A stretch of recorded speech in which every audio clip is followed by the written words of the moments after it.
सो कमान dear students, अभी आपने सबसे पहले सेक्शन सी किया था, उसके बाद सेक्शन बी और अब आपको करना है सेक्शन ए। सेक्शन ए करने के पहले सबसे पहले आपको पैसेज पढ़ना है, पैसेज पढ़ने के बाद क्वेश्चन पढ़ना है।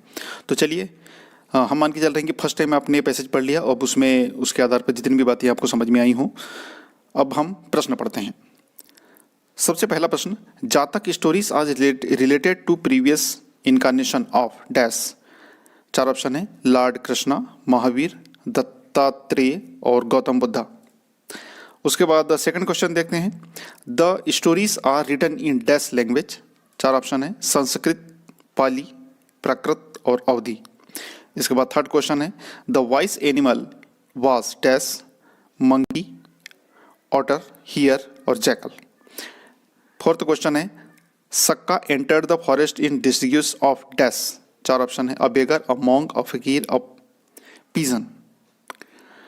Fifth question, the Jataka stories contain dash stories. चार ऑप्शन है, 547, 457, 754 and 745। Again sixth question, word previous relates to dash. Three option है, प्रेजेंट, पास्ट एंड फ्यूचर। इसके बाद और क्वेश्चन है, seven question, monkey found dash as food to be given to needy person. चार option है, bananas, guavas, ripe mangoes and orange. और eight question, the Jataka stories were written in dash. Four option है, 400 AD, 400 BC, 420 AD and 420 BC।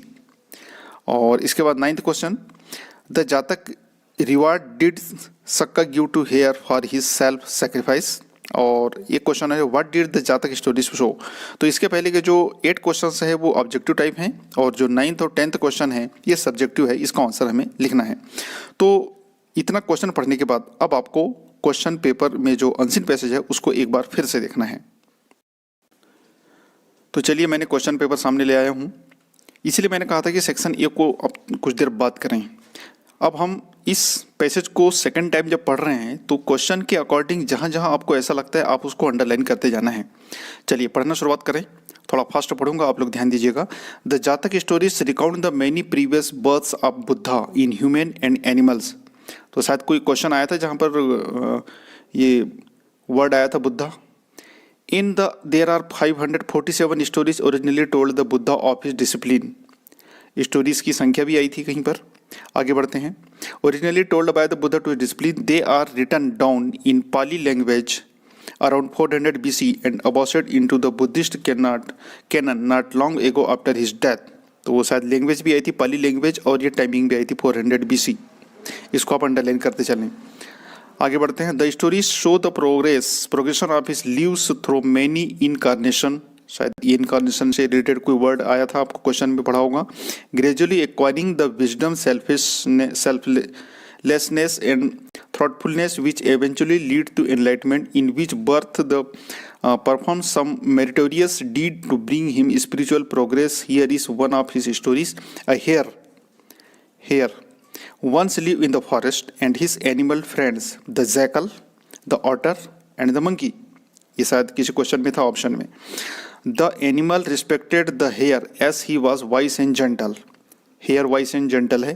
आगे बढ़ते हैं, one day he said that they should all fast and give whatever food they gathered to whatever needed it. So the monkey found ripe mangoes. इसको underline कर लें, monkey found ripe mangoes, the jackal found a lizard and a pot of milk, and other found a fish. But the hare could not find any food and vowed that if anyone is hungry, he would offer him his own body. His tremendous vow was heard by the earth herself. अब यहाँ थोड़ा सा ध्यान दीजिए, सभी लोगों को खाने के लिए कुछ न कुछ तो मिल गया, लेकिन यहाँ पर जब हम बात कर रहे हैं किसकी, हेयर की, उसने खुद की बॉडी दूसरों को समर्पित कर दी थी। अब थोड़ा सा ध्यान दीजिए यहाँ पर आगे लिखा है, who told Sakka, lord of the Devas, he decided to test the hare. Sakka entered the forest disguised as a beggar. Sakka beggar की तरह गया and asked hare for food, hare को पूछा खाने के लिए, please eat my body. The hare replied without hesitation, बगैर hesitation के हेयर ने अपना उत्तर दे दिया। क्या कहा उन्होंने, समझने की कोशिश कीजिए, खुद की बॉडी समर्पित कर दी। So Sakka built fire and the hare willingly ran into the flames, वो आग में कूद गया। Feeling no pain he rose up to heaven, वो सीधा हेवन पहुंच गया। In gratitude Sakka drew an image of hare on the moon for everyone to see and remember the hare's selfishness sacrifices. अब यहाँ पर आपको कुछ कहानी समझ में आई, जैकल की, मंकी की और हेयर की। अब इसके आधार पर आपको इन प्रश्नों के उत्तर देने हैं। यहाँ पर सारे प्रश्न हैं, अब आप चाहें तो यहीं से इसका आंसर दे सकते हैं, हालांकि जो आंसर हमने लिखा है वहाँ भी हम जाएंगे। Jataka stories are related to the previous incarnation of, किसकी इनकारनेशन, किसकी जो पुनः जो पधा आए थे, जिन फिर से जो जन्म लिया था, वो किससे रिलेटेड है? लॉर्ड कृष्ण, महावीर, दत्ताचार्य, गौतम बुद्धा, क्या आया था, याद कीजिए। The stories are written in dash language, किसी लैंग्वेज की बात आई थी, संस्कृत, पाली, प्राकृत या अवधि में से। The wise animal was monkey, otter, hare, jackal, सबसे बुद्धिमान जानवर कौन सा था? फाइनली टेस्ट के बाद में Sakka enter the forest in disguise of a beggar, a monk, a फकीर, अ पीजेंट। सक्का टेस्ट लेने के लिए किस रूप में प्रकट हुआ था जंगल में? The Jataka stories content dash stories, कितनी स्टोरीज थी, ये भी कहीं आया था। आगे word previous belongs to, previous relate, अब ये वर्ड पावर है आपकी। प्रीवियस वर्ड जो है ये किससे रिलेट करता है? प्रेजेंट से, पास्ट से या फ्यूचर से?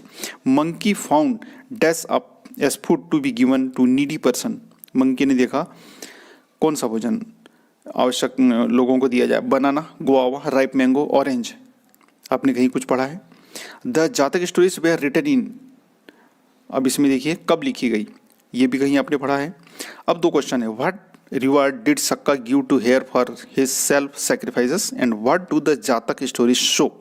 अब इन दोनों प्रश्नों को आपको थोड़ा सा पढ़ना होगा, देखना होगा कि आप इसका आंसर कैसे लिख सकते हैं। तो चलिए अब आंसर कॉपी पे चलते हैं।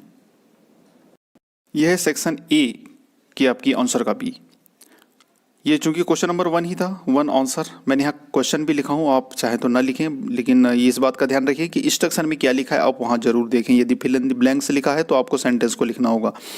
क्वेश्चन है, Jataka stories are related to the previous incarnation of, किस रिलेटेड है, किसकी इनकारनेशन से है? तो सही आंसर इसमें गौतम बुद्धा है, ये आप इजीली लिख सकते हैं। Second question, the stories are written in dash language, कौन सी लैंग्वेज में लिखा गया था? आपने पैसेज में पढ़ा था, पाली में। उसके बाद थर्ड क्वेश्चन है, द वाइस एनिमल वाज कौन था, सबसे बुद्धिमान प्राणी कौन था इसमें? हेयर, खरगोश था, जिसने अपनी खुद की बॉडी को भोजन के लिए समर्पित कर दिया था। Sakka enter the forest in disguise of, किस रूप में एंटर हुआ था? बेगर, मॉन्क या फकीर या पीजेंट, एक बेगर यानी भिखारी के रूप में। The Jataka stories content dash story, कितनी स्टोरीज थी? आप संख्या याद रखेंगे, 5, 4, 7। वर्ड प्रीवियस रिलेट्स टू, अब ये वर्ड पावर है स्टूडेंट्स, यहाँ पर प्रीवियस किसके लिए यूज़ किया गया है? Present, past and future. ये प्रीवियस के लिए जो पुरानी चीज़ें उसके लिए यूज़ किया जाता है, यानी ये पास्ट होगा। अब monkey found dash as food to be given to needy person, सभी को कहा गया कि लोगों को खाने के लिए क्या होना चाहिए? तो उसने कहा था राइप मैंगोस, यानी पके हुए आम। ये मंकी से पूछा गया था, इसलिए हमने ऐसा लिखा। अब आगे, द जातक स्टोरीज वह रिटन इन, कब लिखी गई थी? तो इसका आंसर 400 BC है, ये पैसेज में स्पष्ट दिखाई दे रहा है। 9th question, Jataka reward did Sakka give to hare for his self sacrifice. अब ये आंसर हमको लिखना है। Sakka drew an image of the hare on the moon for everyone to see and remember the hare selflessness sacrifice. निस्वार्थ रूप से जो उन्होंने त्याग किया था हेयर ने, यानी खरगोश ने, उसको उन्होंने एक चंद्रमा की तरह उनको ड्रा किया था, उन्हें बताया था। और 10th question, what did the Jataka stories show, जातक स्टोरीज क्या बताती हैं? तो बहुत छोटा सा आंसर है, the Jataka stories showed selflessness sacrifices, ये बताती हैं। तो इस तरह आप इसे इजीली कर सकते हैं पैसेज को, तो थोड़ा सा ध्यान रखें। फर्स्ट टाइम आपको पैसेज पढ़ना है, फिर क्वेश्चन पढ़ना है, क्वेश्चन के बाद फिर पैसेज पढ़ना है, और आंसर जहां जहां आपको नजर आते हैं उसको अंडरलाइन करना है, उसके बाद क्वेश्चन का आंसर देना है। तो आप सारे प्रश्नों को इजीली कर सकते हैं। अब बात आती है सेकंड पैसेज की, तो चलिए पहले क्वेश्चन पेपर पर चलते हैं। इस पैसेज, जो सेकंड पैसेज होता है, इसमें सिर्फ 2 क्वेश्चन होते हैं।